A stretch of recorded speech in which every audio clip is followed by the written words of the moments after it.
Have you ever wondered what the most common cause of going missing is? If you haven't, I can tell you that it's running away.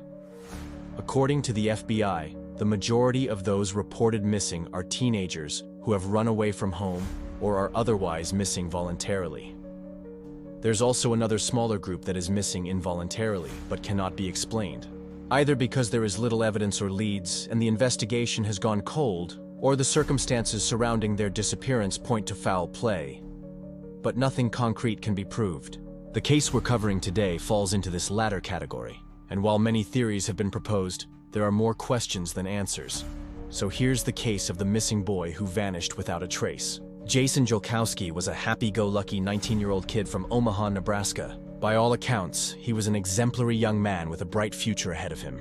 Jason was born in Lincoln, Nebraska, but moved to Omaha at the age of 8. When he went missing in June 2001, Jason lived with his parents, David and Laura, and his 4 siblings in a modest 2-story house at 5308 North 13th Street. He was close with his family and often helped his father do yard work or his mother with housework when he wasn't working at a local pizza restaurant to save up money for college. He had just graduated high school the month before his disappearance. On the morning of June 13, 2001, Jason told his mom that he was going to meet one of his co-workers, 19-year-old Candace Carlisle, so they could drive to work together. Their workplace was only a couple of blocks from Jason's house, so he didn't drive himself and usually walked or biked to work. But apparently that day he decided to meet his co-worker instead of walking. Around 9:45 a.m., his mother saw him through the kitchen window putting out the trash cans.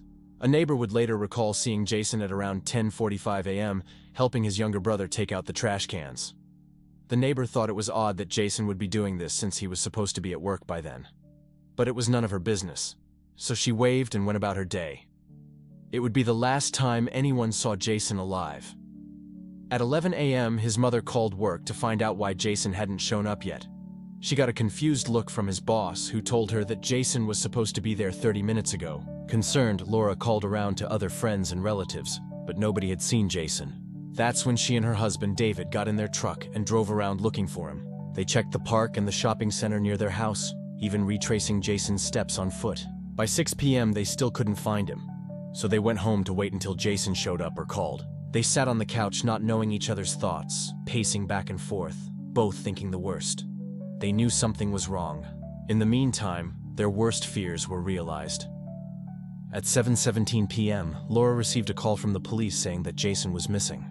As night descended upon Omaha, more police arrived and began searching the neighborhood for Jason.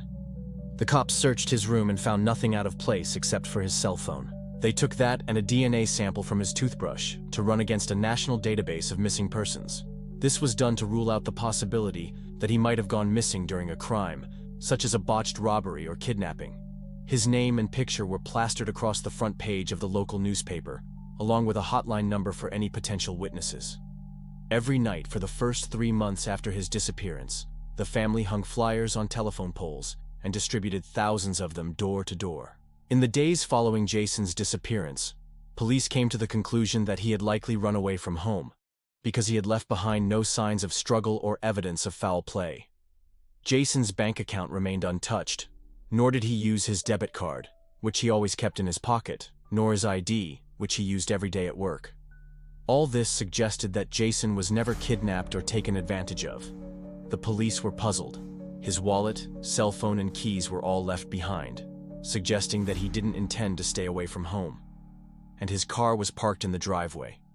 Everything pointed to the fact that Jason had willingly left home, yet no one had seen him or had any idea where he could be. After the extensive search yielded no results, the case went cold. But Jason's family refused to give up. They hired private investigators, put up billboards on highways, and offered a $10,000 reward for any credible information leading to Jason's whereabouts. Several possible sightings were reported over the next year.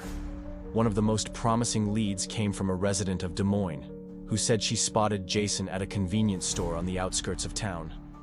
The manager confirmed that the person the woman saw looked exactly like Jason, but the boy disappeared before police could arrive.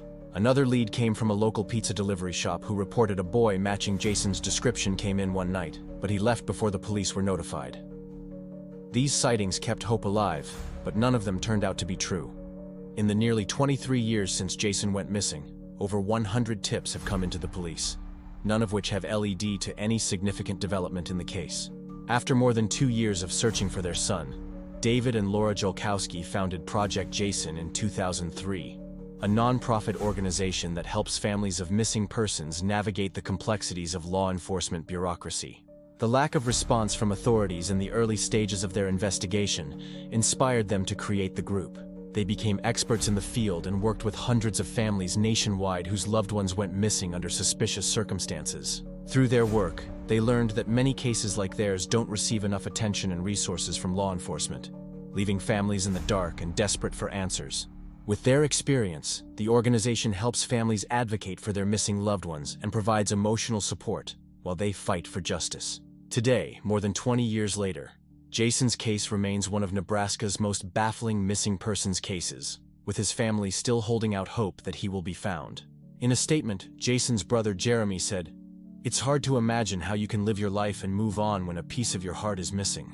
We miss him terribly, but there are some things that don't add up in this case. If you've watched this far, you probably have some theories. So let's talk about them. Why did Jason leave home? If he truly did, why did he leave behind his cell phone and wallet? He would need money and identification to get a job and a place to stay. There's also the fact that Jason had just graduated high school and had plans to attend college to become a mechanic. He was known to be a responsible and motivated student who had never caused trouble. His disappearance didn't make sense. What we know for sure is that Jason never made it to his co-worker's house, just a few blocks from his own. No neighbors reported seeing him, and surveillance footage from back then was non-existent. Therefore, we don't know if he reached his destination or if he was abducted right from his own neighborhood. If he was abducted, why was he chosen? Would it be a random act by a stranger or someone he knew? A lot of people knew Jason, but he had no enemies and everyone liked him. His case was reviewed by the FBI in 2015, but unfortunately they were unable to come to any conclusions. So we're left with more questions than answers. Where is Jason Jolkowski? Was he kidnapped, or did he run away? If he did, why? And if he was taken, who was responsible and why? I'd love to hear your thoughts.